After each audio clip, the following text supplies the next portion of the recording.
S cyklom Spot, ktorý sa otvoril témou Žena 2024 pod záštitou vicestarostky mestskej časti Petržalka Ivety Jančokovej, sa začal nový diskusný, vzdelávací a kultúrny program s cieľom otvoriť priestor pre hlbšie a fundované diskusie o dôležitých témach pre spoločnosť. V dočasnom kultúrnom priestore na Rovňankovej 5 sa konala večerná prednáška s názvom Je feminizmus izmus, vedená Janou Grežovou. Pokúšala som sa vlastne prostredníctvom takých dvojíc výtvarných diel z histórie aj v súčasnosti deklarovať, kedy môžeme hovoriť o feminizme. A keď hovorím, že či je izmus, tak som vychádzala z toho, že na rozdiel od expresionizmu, kubizmu, modernizmu, feminizmus nemá nejaký estetický žád. To, čo vlastne tie feministické diela spája, je skôr obsah a témy, ktoré jednotlivé umelkyne, ale aj umelci spracovávajú. Následne sa uskutočnila vernisáž výstavy One Day Everyday od Zuzany Pustajovej. Autorka vo výstavnom cykle skúma hranicu, kedy sú spoločenské normy ešte užitočné a kedy už presahujú prístupnú mieru obmedzovania vlastnej prirodzenosti. V rámci tejto výstavy One Day Everyday sa prezentujem takým medzinárodne známym cyklom, ktorý rozoberá otázky každodennosti, stereotypov a vlastne nášho správania sa v každodennom živote. Sú to vlastne interpretácie situácií, ktoré buď sú v jej živote nejako dôležité, alebo ich priamo sama zažila. Vlastne sú to také fotografické koláže a inscenovaná fotografia, kde vlastne kombinujem či už rôzne predmety, ktoré nachádzam doma, alebo zábery z časopisov a následne vytváram určité scény, ktoré mám vopred premyslené.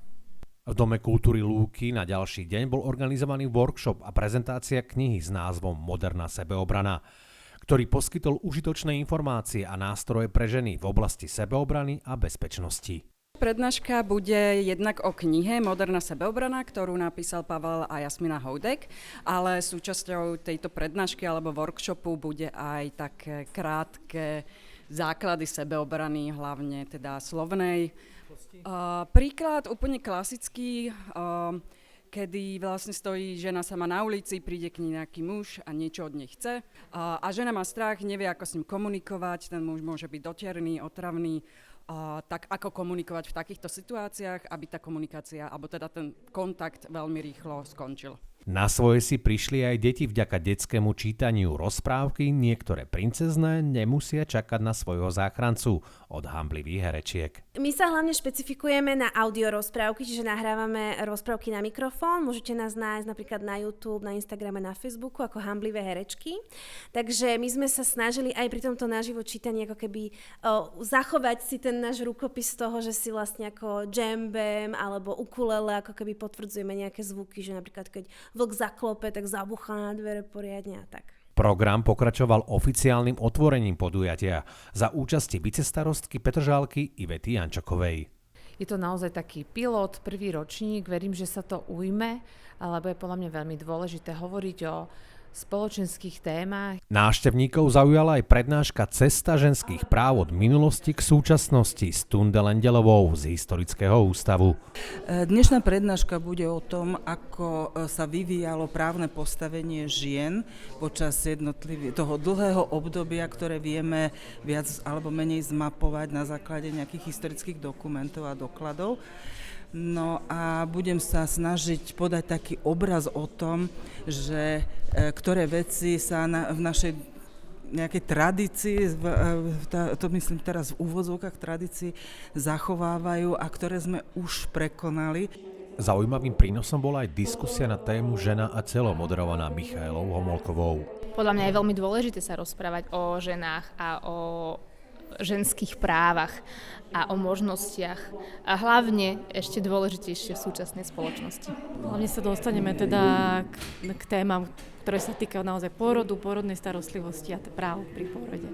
Ja mám v rámci toho tému alebo pár otázok na mňa bude ohľadom toho, čo sa týka rómskych žien. Nasledovala diskusia ešte s naliehavejšou témou násilie na ženách. Diskutovalo sa o rôznych rovinách tohto závažného problému. No, predovšetkým o tom, čo to vlastne násilie je, aký je rozdiel medzi násilím a bežnou hádkou alebo konfliktom, o tom, aké má žena možnosti sa brániť, jednak teda po tej sociálnej stránke, jednak po právnej stránke, akým spôsobom sa môže vymaniť z toho násilného vzťahu a všetky postupy okolo toho, ktoré je treba absolvovať. Otázka genderově motivovaného násilí nebo násilí na ženách je vlastně strašně široká. Může to být od tématu domácího násilí, znásilnění nebo i nějakých takzvaně měkčích forem, které ale můžou pořád ještě působit docela závažné negativní důsledky, jako třeba obtěžování nebo nějaké diskriminační jednání v zaměstnání. Večer bol završený koncertom skupiny Naja.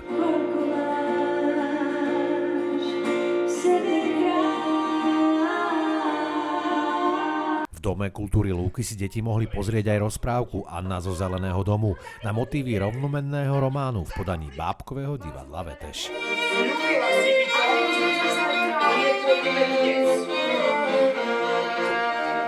Cyklus Spot priniesol zaujímavý program, ktorý zdôraznil dôležitosť diskusí o spoločenských témach. Svojou prvou témou Žena 2024 poskytol priestor, konkrétne nástroje či informácie pre zlepšenie postavenia žien v spoločnosti.